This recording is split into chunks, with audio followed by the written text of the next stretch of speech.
What Iga Swiatek said she hoped would happen to Coco Gauff before they met in the French Open final of 2022. Iga Swiatek and Coco Gauff have both had pretty memorable seasons on the WTA Tour in 2025.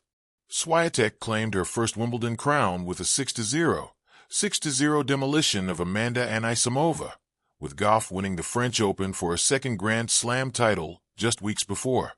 Gauff has been criticized for her serve at various parts of the year, and with 431 double faults coming from her racket in 2025, there is something to work on there. Swiatek has also been criticized at a number of points, most notably for the way in which she typically heads off the court for an extended rest after a set in which she's lost. The pair, however, are firmly part of the future of the women's game of tennis, and Swiatek had some very kind words for Gauff in 2022. What Iga Swiatek said about Coco Gauff in 2022. In 2022, Swiatek faced Gauff in the French Open final, with the Polish performer coming through to win the title that she's claimed on several occasions in her career. Swiatek was full of praise for Gauff ahead of the final, though, and admitted what she hoped would happen in the years to come between the two players. She told the BBC website, "I like watching Coco Gauff, my opponent in the Roland Garros final on Saturday, and maybe this will become a special rivalry for years to come. I feel like she's been on tour longer than me, and she's only 18. Coco has great potential, and I hope she will keep improving. I think this tournament has shown she is on the right path. I remember Coco winning the French Open Juniors in 2018, when I really wanted to win. I didn't play against her, though, because I lost to Katie McNally in the semifinals. But when Coco won, she was only 14. I was like, great. I worked so hard, and a girl 3 years younger than me is winning junior Grand Slams. It was tough for teenage me to take, but I've progressed well since. When I got to meet her more on the WTA Tour, I could see she was staying on a really good level, and she deserves her success. We don't talk to each other loads when we're at tournaments, just because we're both kind of shy. It is pretty hard for introverted people to bond, but I really like her. I feel she is really humble and focused on the job. It seems like she is having fun and has good people around her." Swiatek versus Gauff head-to-head. Despite hoping that the two players would have a healthy rivalry, the two players have only actually met on 3 occasions in Grand Slams, and they all came at the French Open.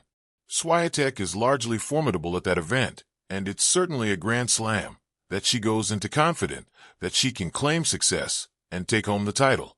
Perhaps the two players will have better joy when it comes to meeting each other in 2026, and as established top 10 players, the pair should find paths crossing in the future. Gauff is younger than Swiatek, and she will hope that by the time she's 24, she will have the 6 Grand Slam titles that the world number 2 currently boasts.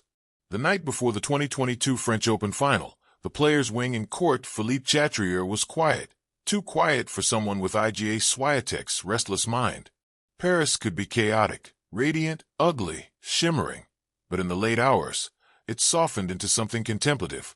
The city's hum faded into the Seine, and the sprawling, ancient tennis complex exhaled a hush that only champions or future champions ever heard. Iga sat cross-legged on the floor of her hotel room, a notebook on her thighs, and a pencil twirling between her fingers. She often preferred writing to speaking, thinking to announcing. Words could be shaped, trimmed, tucked into corners of the page. But tonight, the pencil hovered and the lines refused to form. Her mind kept drifting to the same thought. No, not a thought. A hope. A wish. She took a deep breath and finally scribbled, "I hope Coco sleeps well." A strange thing to hope for the person she would face in a Grand Slam final, her first major final in 2 years.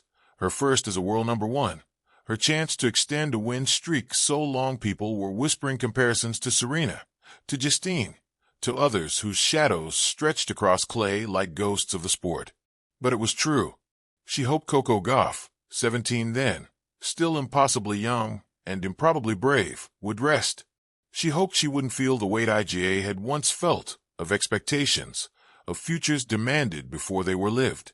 She hoped Coco could step onto Philippe Chatrier not as the girl wonder who had burst onto Wimbledon grass like lightning, not as the smiling prodigy who charmed crowds with easy laughter and hard hitting, but simply as Coco, the player who deserved a final, who had earned the clay beneath her shoes. Iga leaned back against the bed and stared at the ceiling. She could almost see tomorrow. The sound of clay sliding. The booming gasp of 20,000 breaths pulled tight at once.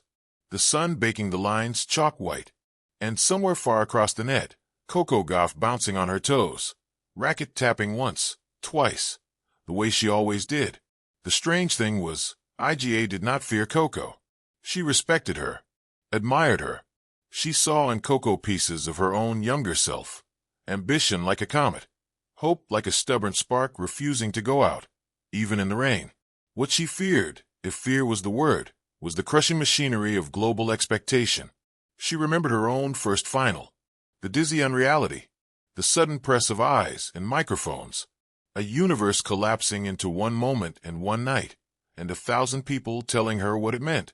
Somehow, the idea that Coco might feel that, all at once, unsettled her more than the thought of losing. Tennis was an individual sport, but empathy didn't switch off. She returned to her notebook and wrote again. I hope she walks onto the court with no weight on her shoulders. I hope she plays free. I hope she can enjoy the moment. The words felt strange, almost fragile. Not because they were soft, but because they were true. She didn't want Coco to crumble. She didn't want nerves to steal from the match what it could be. A clash of contrasts. Iga's topspin thunder against Coco's electric backhand. Precision against elasticity. Experience against rising promise. The kind of match that made fans inhale sharply and lean forward without realizing. She wanted Coco at her best. She wanted a final that felt like a final. She stood up, restless again, and pulled open the curtains. Paris glittered below, like a spilled bag of gold dust. Somewhere in the distance, beyond the lights, beyond the murmur of passing cars, another hotel room's lamp was probably still on. Coco, perhaps also unable to sleep. Iga wondered what Coco hoped for. Whether she hoped for courage, or steadiness, or surprise brilliance. Whether she hoped to tune out the history swirling around her, the voices that said she could be the next big thing. How heavy it must be to carry the next. Iga had never enjoyed being compared to anyone. Why should Coco? A breeze crept into the room. Iga wrapped her arms around herself. She returned to her notebook. I hope she is not overwhelmed by the moment. Not by the crowd. Not by me. Because Iga knew precisely what she represented now. The streak. The dominance. The headlines. The unspoken suggestion that the final might already be written.